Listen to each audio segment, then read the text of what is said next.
네, 생산 실행 계획을 자동화하는 것은 쉽지 않습니다. 한번 프롬프트를 활용해서 어떻게 할지를 한번 진행해 보도록 하겠습니다. 고객과 상담을 하면서 각 부서별로 몇 시부터 몇 시까지, 출근해서부터 퇴근까지 어떻게 일하시는지를 각 부서별로 물어봅니다. 물어보고 그리고 이런 나머지 속성들을 적는데, 이 속성들은 이렇게 보통 이벤트 스토밍이라고 해서 업무가 실제로 어떻게 흘러가는지를 처음에 분석을 할 때 쓰는 그런 도식들입니다. 그 속성들을 여기다가 좀 첨가를 해서, 오늘 고객들한테 상담하면서 이런 걸 물어보지는 않습니다만은 그런 포맷을 가지고서 일단 상담을 해봅니다.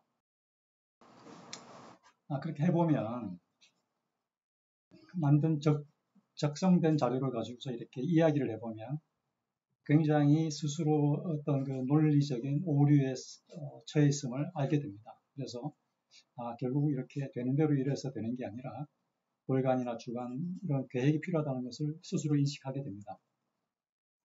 결국은 이렇게 9시부터 6시까지 혹은 계획이라면은 주간 1주부터 52주까지 1년이 52주니까요.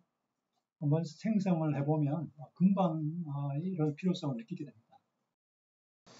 그런데 막상 하려고 하면 굉장히 어렵죠. 그래서 아까 각 부서별로 아침 출근해서부터 퇴근까지 활동을 물어봤는데, 그거를 갖다가 시간별로 이렇게 한번 나열을 해보면 굉장한 그 혼란과 오류가 있다는 것을 알고 일이 안 된다는 것을 금방 자각을 하게 됩니다. 그래서 프롬프트로 생성형 AI에다가 물어봅니다. 합리적인 계획을 제시를 해주세요. 이게 돌아갈 수 있도록. 그러면은 이런 제약사항을 고려했을 때 이렇게 돌아가야 되겠죠. 현장에서는 굉장히 많은 상황들이 있습니다. 업무별로 여러 가지 고려해야 할 상황들이 있고, 그런데 이런 업무가 돌아가려면은 사실은 다 생산의 리드타임이라거나 구매 리드타임이라거나 인력의 제약이라거나 설비의 제약이라거나 이런 제약들이 있거든요. 이것들을 감안해서 계획을 세워야 되겠죠. 그래서 가설을 세우게 됩니다. 그렇게 해서 젠 AI, 생성형 AI에다가 프롬프트를 보냅니다. 생산 계획을 만들어 주세요. 그러면은 이렇게 생산 계획을 주관으로 만들어 줍니다.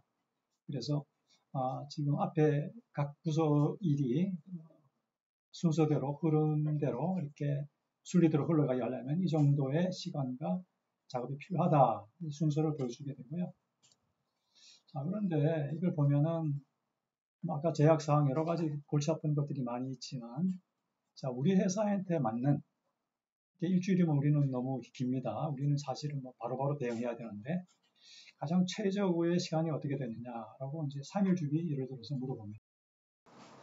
그러면은 사이클 타임을 더 단축할 수 있으면 그 근거와 논리를 제시해 주세요라고 프롬프트를 보내면 3일짜리로 만들어 줍니다. 그러면서 앞에서 주관으로 했던 작업은 충분한 시간이 있는 포괄적인 접근, 그리고 버퍼를 고려했을 때라고 이야기를 하고, 대신에 3일로 일을 하려면은 적절한 자동화와 린 제조 원칙이라거나 선행사항들이 있는 거죠. 그렇지만 사람이 생각하기 굉장히 어려운 이런 사항들을 생성형 AI를 통해서 전체적인 그 통찰력을 얻을 수 있다고 봅니다. 참조해서 적용해 주시기를 권장합니다. 네, 마치겠습니다.